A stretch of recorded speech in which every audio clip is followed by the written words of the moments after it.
ibunda yang bernama Siti Aminah. Bapak Ibu Allah muliakan, setelah Nabi lahir, maka digendong disusukan oleh perempuan bernama Halimah Syaqdiyah. Bahkan Halimah itu membawa Nabi Muhammad ke kampungnya, Bapak Ibu sekalian, dibawa ke kampung.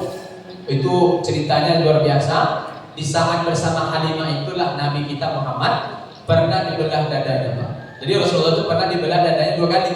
Ketika berumur lebih kurang 2 tahun sekian, kemudian ketika Nabi Isra Mi'raj itu dibelah dadanya, ya, dibelah dadanya oleh malaikat. Nah, setelah Rasulullah disusukan oleh Halimah Syaqdiyah, maka dikembalikan kepada ibundanya bernama Siti Aminah. Ketika Nabi Muhammad berusia 6 tahun, maka Aminah membawa Rasulullah berziarah ke kubur ayahnya di Madinah. Oleh Aminah dibawa Rasulullah berziarah ke kubur ayahnya. Sekembali dari Madinah menuju Mekah, di tengah jalan ada satu kampung namanya Abwa, Bapak Ibu sekalian. Ketika Rasulullah dan ibunya sampai di Abwa, maka Aminah pun sakit, Pak. Dia sakit, maka qadarullah dia pun meninggal. Setelah dia meninggal dikuburkan di Abwa. Lalu orang yang membawa Nabi dari Abwa menuju Mekah itulah perempuan bernama Ummu Aiman.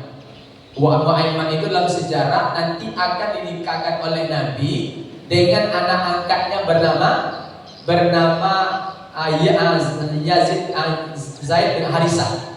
Itu dalam sejarah. Jadi Ummu Aiman itulah yang membawa Nabi dari Abwa ke Mekah Mukarramah. Setelah itu maka Nabi Muhammad diasuh oleh datuknya bernama Abdul Muthalib. Setelah umur 8 tahun, datuk pun meninggal dunia, maka Nabi dikasuh oleh pamannya yang bernama Abu Talib atau Allah muliakan. Oleh karena itu, mulai usia 8 tahun sampai Abu Talib meninggal berusia 80 tahun, tahun ke-10 Hijri kenabian, maka selama itu beliau diasuh oleh Abu Talib yang Allah muliakan. Lalu kemudian pada usia 12 tahun Rasulullah Muhammad SAW berusia 12 tahun adalah rencana Abu Talib melakukan perjalanan Bapak Ibu menuju Syam. Umur Nabi 12 tahun, berangkatlah Abu Talib menuju Syam melakukan perjalanan. Sebelum dia berangkat, Bapak Ibu sekalian, maka Nabi Muhammad memegang baju pamannya. Wahai paman, kata Rasulullah, ikut sertakanlah aku dalam perjalanan dagang, wahai paman. Kalau saya aku tak ikut paman, siapalah orang yang menemani aku di kota Mekah Mukarramah ini? Akhirnya ini sesuatu yang tak ada asalnya dari seorang Nabi. Lalu Bahira bertanya, wahai anak kecil, bolehkah saya bertanya? Kata Rasulullah, ya boleh, silakan, kata Rasulullah. Bapak Allah benar, di kota Mekah dulu itu ada 2 berhala, Bapak Ibu sekalian. Berhala namanya Lata, satu Uzza namanya.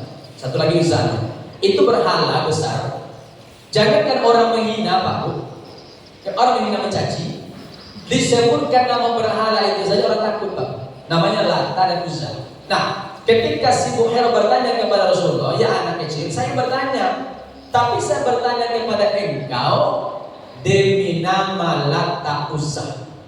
Jujurlah engkau, demi nama Lata dan Uzza. Ketika si Buhairah menyebutkan Lata Uzza, Rasulullah marah. Kata Rasulullah kepada Buhairah, wahai pendeta Buhairah, jangan kau sebutkan nama 2 berhala itu, aku benci kepadanya.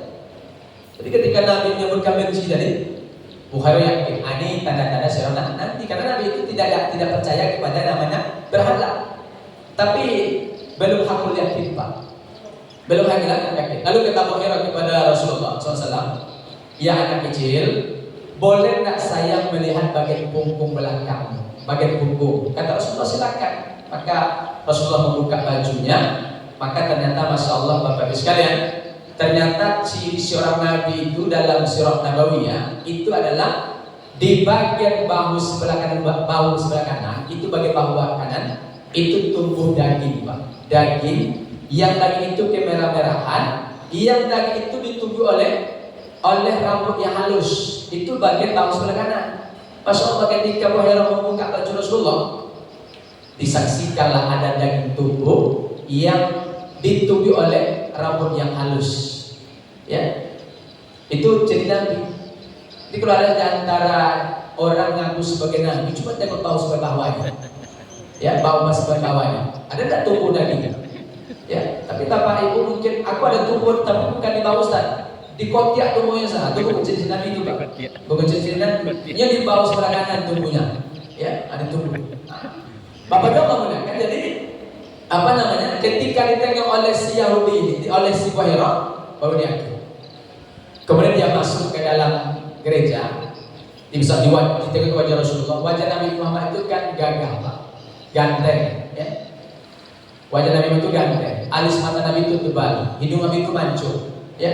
Kemudian pokok gagal lah Rasulullah. Mana gagal dari Nabi Yusuf Ustaz? Banyak ibu-ibu sekarang ketika dia mengandung anak, disuruh Ustaznya baca suruh Yusuf biar ganteng seperti Nabi Yusuf alaihissalam katanya. Tapi nyata ketika lahir anak tadi sudah lahir hitam pendek pula ibu. Tentu sesuai dengan omaknya. Ya, Nabi Yusuf tadi orang yang ganteng Pak. Sampai-sampai ketika dalam Al-Quran tadi ceritakan, ketika Nabi Yusuf tadi lewat di depan perempuan-perempuan, kalau sekarang namanya perempuan sosialita, istri-istri pejabat, itu tanpa sadar mereka memotong jari-jari mereka karena kagum terhadap kegantengan Nabi Yusuf alaihissalam. Sehingga mereka katakan, Mahazabah, ini bukan seorang muka manusia, tapi kata mereka ini adalah malaikat yang mulia. Jadi mereka mengatakan Nabi Yusuf tadi ganteng dan itu bukan manusia, ini adalah malaikat. Saking gantengnya Nabi Muhammad itu lebih ganteng. Kata Abu Thalib, hazah ibni, ini anak saya ya wahai Buhairah. Kata Buhairah kepada Abu Thalib, kalau betullah kitab yang saya baca, ya kata Bapak